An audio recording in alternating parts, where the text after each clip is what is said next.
Florida just pulled off the kind of move that tells the rest of America one thing very clearly. While other states debate decline, Miami is building the future in concrete, glass, steel, transit lines, public space, luxury retail, and sheer strategic confidence. The grand opening of Miami Worldcenter is not just another ribbon cutting. It is the unveiling of a 27-acre, 10-block, roughly $6 billion mixed-use district planted in the heart of downtown Miami, on land that used to be a patchwork of parking lots and distressed parcels. According to CIM Group's official announcement, this project was built to create an entirely new neighborhood and physically reconnect it to the city center. That matters because this is not suburban sprawl pretending to be growth. This is urban power, concentrated. And the scale is what changes the conversation. According to CIM Group, the master plan includes around $100 million in privately funded infrastructure, about 100,000 square feet of new public space, 300,000 square feet of street-level retail, dining and entertainment, and 16 residential and hospitality towers that together are expected to bring roughly 11,000 residences and more than 1,000 hotel rooms into the district. That is not a normal real estate project. That is a city-building operation. It is Florida taking a formerly underused zone and turning it into a revenue engine, a residential core, a visitor magnet, and a strategic statement that says Miami is no longer waiting for permission to act like a global city. What makes this even more important is timing. Miami is not building this in a vacuum. According to the Greater Miami Convention and Visitors Bureau, Miami-Dade welcomed more than 28 million visitors in 2024, the highest number ever recorded in a single year. Those visitors spent about $22 billion and supported more than 209,000 tourism-related jobs. So when Miami Worldcenter opens with luxury retail, restaurants, public gathering space, hotels, and high-density housing, it is stepping into a market that already has enormous momentum. This is why the project feels less like speculation and more like a calculated strike. Florida is not hoping demand arrives someday. The demand is already here, and Miami Worldcenter is being positioned to capture it. That is where the deeper story begins. The official line says mixed-use development, but the strategic meaning is much bigger. This is about eliminating dead zones in a downtown that is trying to intensify, densify, and compete at a different level. CIM Group says nearly 8,157 jobs had already been created by the development as of December 2024. That number matters because it shows this is not just decorative urbanism, it is economic machinery.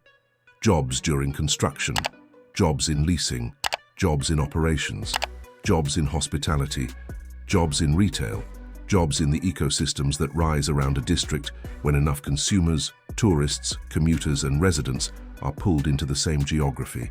In plain English, Florida is not just beautifying a neighborhood, it is manufacturing foot traffic, taxable activity, and long-term urban leverage.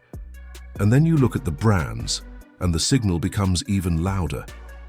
According to CIM Group and the Miami Worldcenter site, the district has already landed Apple, Sephora, Lululemon, Ray-Ban, Lucid Motors, Free People, Savage X Fenty, The Container Store, and several restaurant concepts designed to turn the district into an all-day destination.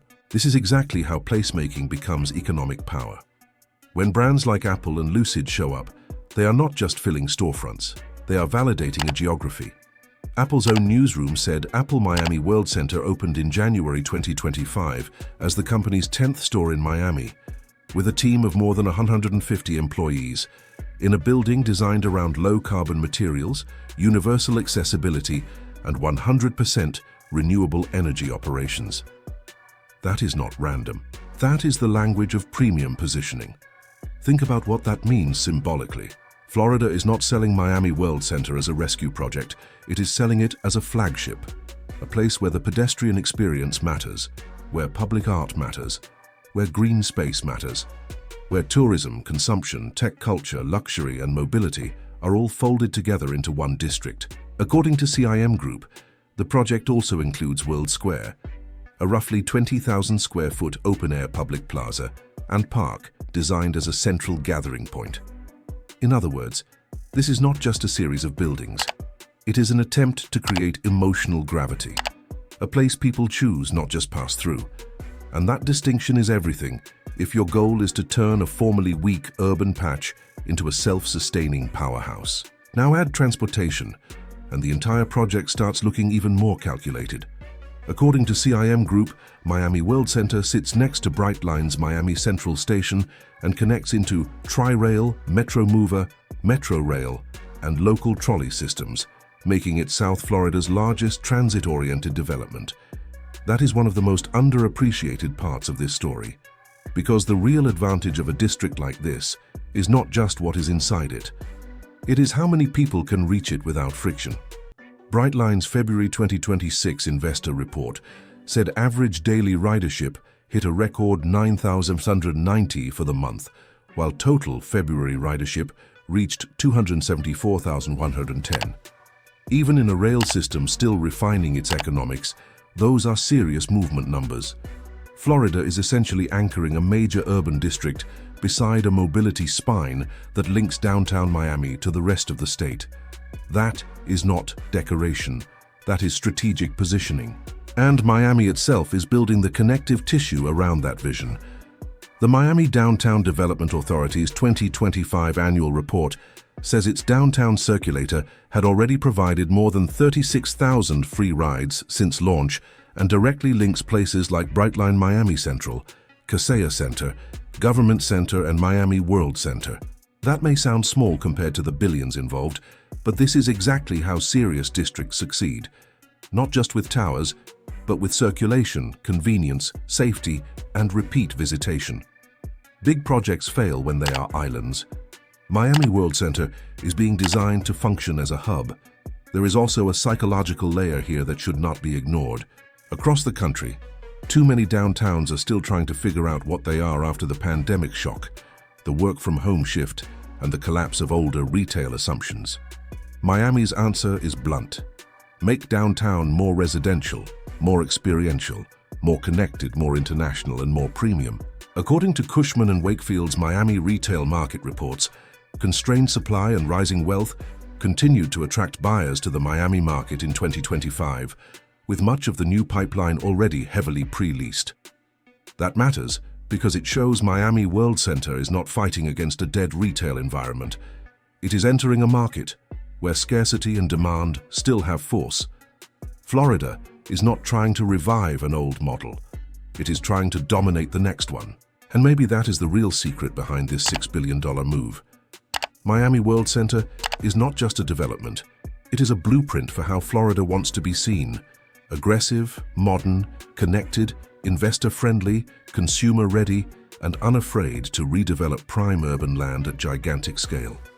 According to the Financial Times, Miami has continued to strengthen its identity as a destination for finance, wealth, and international business. Projects like this give that narrative physical form. They make the story visible. They give capital a stage. They tell corporations, tourists, residents, and global investors that Miami is not improvising anymore. It is building permanent advantages. So here is the bottom line. Miami Worldcenter is Florida turning decline into a target and answering it with density, mobility, capital, prestige, and relentless ambition. It is a city inside the city, designed to erase blight, absorb demand, attract global brands, expand the tax base, and harden Miami's role as one of the most ambitious urban growth stories in America. The question now is not whether this project is big. The question is whether the rest of the country understands what Florida is really doing here. It is not just opening buildings, it is laying down territory. So tell me what you think. Is Miami Worldcenter proof that Florida is years ahead in the battle to reinvent downtown America?